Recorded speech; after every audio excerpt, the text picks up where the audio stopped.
নমস্কার, আমি বানিদি আপনাদের সামনে উপস্থিত। আজকে একটা খুব ইন্টারেস্টিং জিনিস নিয়ে আপনাদের সঙ্গে কথা বলবো। আপনাদের আমি কথা দিয়েছিলাম যেমন রেইকির পাঠশালা নিয়ে কথা বলবো, তেমনি জ্যোতিষের পাঠশালা। জ্যোতিষ শব্দটাকে আপনারা সবাই ভয় পান এবং অনেকে ডেট অফ বার্থ বলতে চান না, বা অনেকে কি হয় বার্থ চার্ট দেখাতে চান না। যদি খারাপ কিছু বলে তাহলে আমি ওটা নিতে পারবো না। কিন্তু না, জ্যোতিষকে ভয় পাওয়ার কিছু নেই। প্রত্যেকটা চার্টের মধ্যে ভালো দিক আছে এবং খারাপ দিক আছে। কোনো চার্ট কিন্তু কখনো কোনো মানুষের ভাগ্যতে বিধাতা কখনো কিন্তু সবটা খারাপ লিখে দিয়ে যায়নি। তার ভালো দিকটাও আছে এবং সেই ভালো দিকটাকে যদি আমরা বুস্ট আপ করতে পারি তাহলে কিন্তু খারাপ দিকটাকে অনেক বেশি প্রশমিত করতে পারি, বা প্রশমিত মানে আমরা ডাউন করে দিতে পারি, এবং ওই ভালো দিকটা যেটুকুনি আছে সেটাকে আমরা তুলে ধরার চেষ্টা করব এবং সেটাকে দিয়ে তার কেরিয়ার, তার ভাগ্য, তার সব কিছু তাকে তুলে ধরার চেষ্টা করব। কিন্তু আমরা কি করি না, আমি বলে না, অনেক ক্ষেত্রে মানুষ গিয়ে ভয় পায় এবং তারা যখন কারোর কাছে যায় তাদেরকে নেগেটিভটা আগে বলা হয় যে আপনার এই দোষ আছে, ওই দোষ আছে, কিন্তু আমার ভালোটা কোনটা আছে সেটা বলুন। ভালোটা কিন্তু আমরা বলি না। ভালোটা বললে তো আর আসবো না। খারাপটা বলে দিলে কি হবে না, আপনার এই দোষ আছে, এইগুলো করতে হবে, এই করতে হবে, সেই করতে হবে বলে আপনাকে একটা পাজল করে দিল এবং আপনার একটা টাকার অঙ্ক, তখন আপনি ভাবছেন কি করে ওর থেকে মুক্তি পাবো, এবং টাকার অঙ্ক একটা বিরাট অঙ্কের টাকা আপনারা খরচা করে ফেলেন, কিন্তু লাভের লাভ কিচ্ছু হয় না। কেন আমি বলছি? আজকে আমার বিগত এত, ধরুন আমি এই লাইনে রয়েছি 12 বছর হয়ে গেছে, কিন্তু আপনাদের সামনে আসিনি। আমি এই করতে করতে দেখেছি যে মানুষের টাকা কিভাবে নষ্ট হয়ে যায়। আমি একটা কথা মানুষকে বলি যে আপনি যখন আমাকে দিচ্ছেন টাকাটা, আপনার কষ্টের টাকাটা আপনি কিন্তু কষ্ট করে উপার্জন করে টাকাটা দিচ্ছেন আমাকে, এবং সেইটা যখন নিচ্ছি ডবল দায়িত্ব কিন্তু আমার বেড়ে গেছে। যদি বিবেকপূর্ণ মানুষ হয়, যদি সত্যিকারের মানুষ হয়, তাহলে তার কিন্তু তার ভেতরে ডবল দায়িত্ব বেড়ে গেল।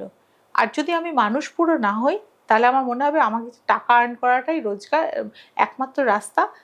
আমি সামনে একটা অ্যাস্ট্রোলজি ট্যাগ লাগিয়ে রেখে দিয়েছি, সেই ট্যাগ দিয়ে আমি শুধু পয়সা রোজগার করব, তারপরে ফোন ধরবো না, দুদিন বাদে এমনিই ছেড়ে দেবে। না, এটা হলে আমি ওপরে জবাব দেবো কী করে? আমার যে সন্তান আছে আমি তাদেরকে কি জবাব দেব? এবং তাদের উপরে এই কর্মফল কথা বলে, কর্মফল ছাড়বে না আপনাকে। রেকি শিখিয়েছে আমাদের ইউনিভার্স, মানে একদম ফেরত দেবে। আপনি যা অন্যায় করবেন সেটা পুরোপুরি একদম 100%, যতটা অন্যায় করবেন ততটাই আপনাকে ফেরত দেবে। আজকে আমি যেটা বলবো সেটা হচ্ছে যে আপনারা যেটা ভয় পান যে আমার মঙ্গল খারাপ, আমার চন্দ্র খারাপ, আপনাকে বলে দিল যে এই দোষ আছে আপনার। আজকে আমি বলবো আপনাদের প্রত্যেকে বাড়িতে গিয়ে বার্থ চার্টটা বা ছক থাকলে একটু খুলে দেখবেন তো, যে রবি কোন কোন ঘরে বসে থাকলে শুভ স্থান হয়, বা চন্দ্র কোন কোন স্থানে বসে থাকে, সেটাই আমি একটু বলবো। আমি একটু লিখে নিয়ে এসেছি আপনাদের সঙ্গে, সেটা নিয়ে কথা বলবো। যেমন ধরুন রবির ক্ষেত্রে বলছে সান বা রবি, আপনারা ইংলিশেও করতে পারেন বা বাংলায়ও করতে পারেন। 1, 5, 9, 1 নম্বর ঘর, 5 নম্বর ঘর এবং 9 নম্বর ঘরে যদি বসে থাকে রবি, তাহলে রবি কি করছে না, রবি আমার চাকরির জায়গায় ভালো দিচ্ছে এবং চাকরির জায়গায় আমি লিডারশিপ কাজ করতে পারছি, আমার নিজের কনফিডেন্স লেভেল থাকছে, তার সঙ্গে আমার যশ ভাগ্য ভীষণভাবে বেড়ে যাবে।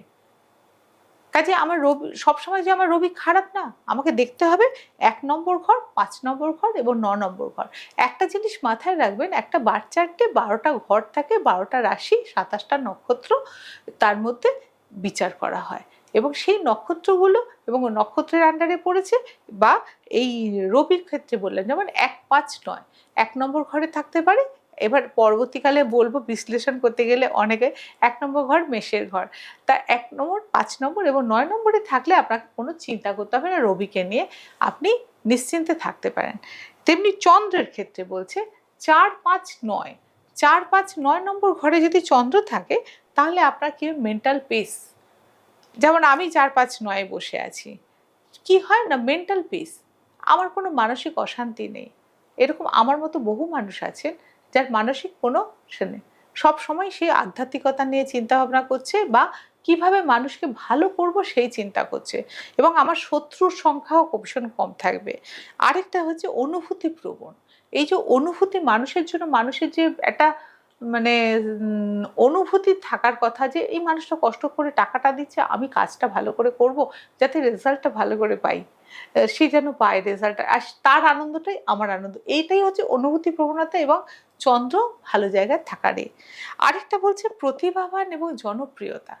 আজকে সৃষ্টি টিভির দৌলতে আজকে 25 বছর আমি যে এখানে প্রোগ্রাম করছি, সেই অনুপাতে আমার ভিউয়ার্স ভালো রয়েছে বা মানুষ আমাকে ভালোবাসে। হ্যাঁ, সব মানুষ যে ভালোবাসবে তা নয়, কিছু মানুষ আমাকে অপছন্দও করতে পারে যে আমি সত্যি কথাটা বলি বলে। সত্যি কথা বলার জন্যও কিন্তু চন্দ্র কাজ করছে। ওই চন্দ্র যদি স্ট্রং থাকে সে কিন্তু সত্যি কথাই বলবে, সে কিন্তু মিথ্যাচার করতে পারবে না।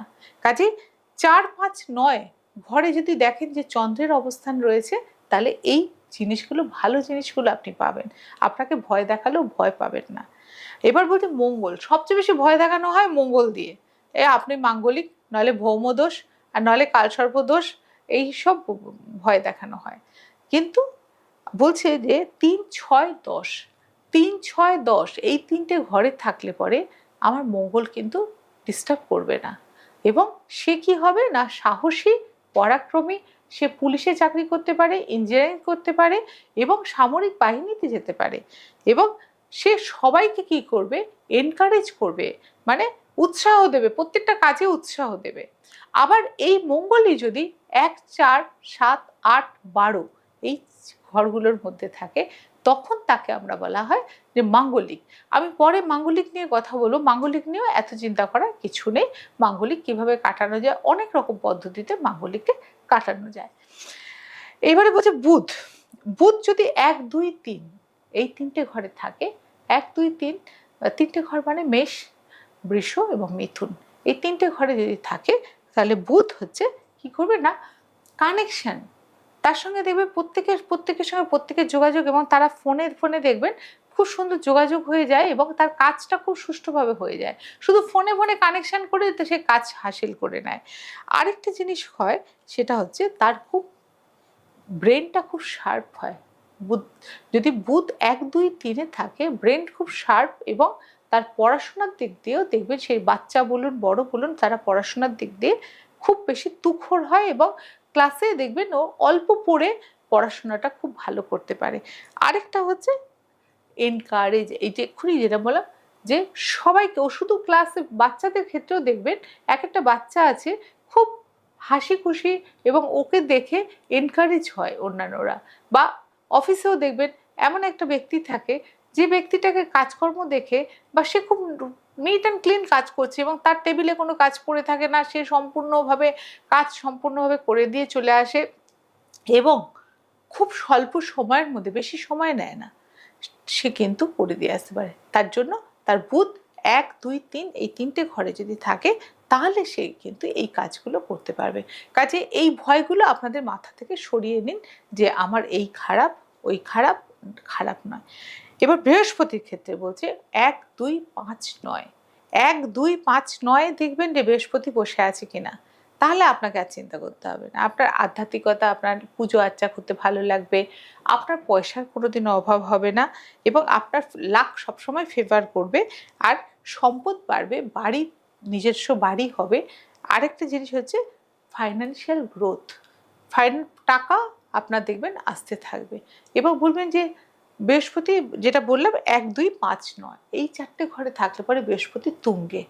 সেই ক্ষেত্রে যদি কেউ আপনাকে বলা হয় যে না, তার ওপরেও আপনি যদি তুঙ্গের ওপরেও যদি আপনি যদি বৃহস্পতির জন্য পোকরাজ বা টোপাজ এইসবগুলো পড়তে যান, সেক্ষেত্রে কিন্তু বেশি স্ট্রং করে দিলে বদহজম হয়ে যাবে, সেটা কিন্তু করবেন না। সেটা কিন্তু ভালো কাউকে দেখিয়ে সেটাই করবে। আর যদি না থাকে, তাহলে বিশিষ্ট কারোর সঙ্গে যে আমার বৃহস্পতি এই জায়গায় নেই, আমাকে সেই জায়গায় পরের দিন আমি যেটা বলবো, প্রত্যেকটা এর ভালো মন্ত্র আছে, গায়ত্রী মন্ত্র আমি বলে দেবো।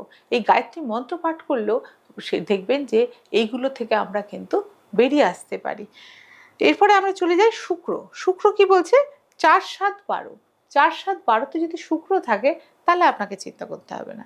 আপনি বিউটি রিলেটেড কোনো কাজ করবেন, আপনার খুব সাজগোজ করতে ভালো লাগবে, আপনার খুব টিপটপ থাকতে ভালো লাগবে এবং আপনার হাতে কোনোদিনও অর্থের অভাব হবে না। অর্থের অভাব হবে না এবং আপনার আর্টিস্টিক লাইনে গেলে পরে আপনি কিন্তু অনেক উন্নতি করতে পারবেন।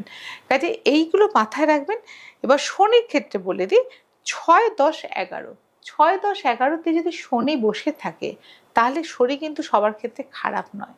শনি কিন্তু একদম লোহা পিটিয়ে সোনা তৈরি করে নেয় এবং শনি হচ্ছে ন্যায়পরায়ণতা। ন্যায়পরায়ণতা বলতে আপনারা জানেন যে ও ভীষণ নিয়ম মেনে চলতে ভালোবাসে এবং টাইমের জিনিস টাইমে করতে ভালোবাসে এবং সবসময় ন্যায় বক্তা, সত্য বক্তা এবং সবাইকে নিয়ে চলতে ভালোবাসে এবং কিন্তু সবাই যেন তার কথা শুনে চলে এইটা কিন্তু পছন্দ করে। কাজে মাথায় রাখবেন যে ৬, ১০, ১১তে যদি শনি থাকে আপনাকে শনি নিয়ে কোনো চিন্তা করার কোনো ব্যাপার নেই, আপনি ভালো থাকবেন। এবার রাহুর ক্ষেত্রে বলছে ৩, ৬, ১০, ১১, ৩, ৬, ১০, ১১তে যদি রাহু বসে থাকে তাহলে চিন্তা করার অসুবিধা নেই। আপনার ফরেন যাওয়ার কেউ আটকাতে পারবে না, আপনি যেভাবেই হোক বিদেশ যাবেন।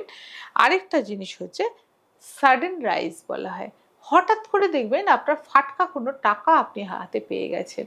কি করে পেয়েছেন? লটারি থেকে পেতে পারেন বা কোনো জমি বিক্রি থেকে পেতে পারেন বা কোনো দালালি করে পেতে পারেন। যেভাবে হোক আপনার কাছে ফাটকাবাজি টাকা হঠাৎ করে এসে যাবে। রাহু যদি এই ঘরগুলোতে থাকে ৩, ৬, ১০, ১১ এবং কেতুর ক্ষেত্রে হচ্ছে ৪, ৯, ১২, ৪, ৯, ১২তে যদি কেতু বসে থাকে তাহলেও কিন্তু ইনটিউশন পাওয়ার মানে আপনি আগে থেকে বুঝতে পারবেন যে আপনার সামনে বিপদ আসছে বা সামনে মানুষটা ভালো কি খারাপ সেই জিনিসটা কিন্তু আপনি বুঝতে পেরে যাবেন এবং স্পিরিচুয়ালিটি বা আধ্যাত্মিকতা পুজো আর্চা করতে আপনার ভালো লাগবে। আর যেটা হচ্ছে যে মোক্ষ লাভ আমরা বলি যে ঈশ্বর দর্শন এবং মেডিটেশন করতে ভালো লাগবে, এইগুলো কিন্তু ভালো লাগবে। আশা করি আজকের এই এটা আপনার যেটা আমি বললাম আশা করি আপনাদের ভালো লাগবে। আপনারা সংখ্যাগুলো লিখে রাখবেন এবং পাঠ চার্টটার সঙ্গে মিলিয়ে নেবেন। আর কিছু অসুবিধা হলে আমি তো আছি, আমার সঙ্গে যোগাযোগ করবেন। নমস্কার।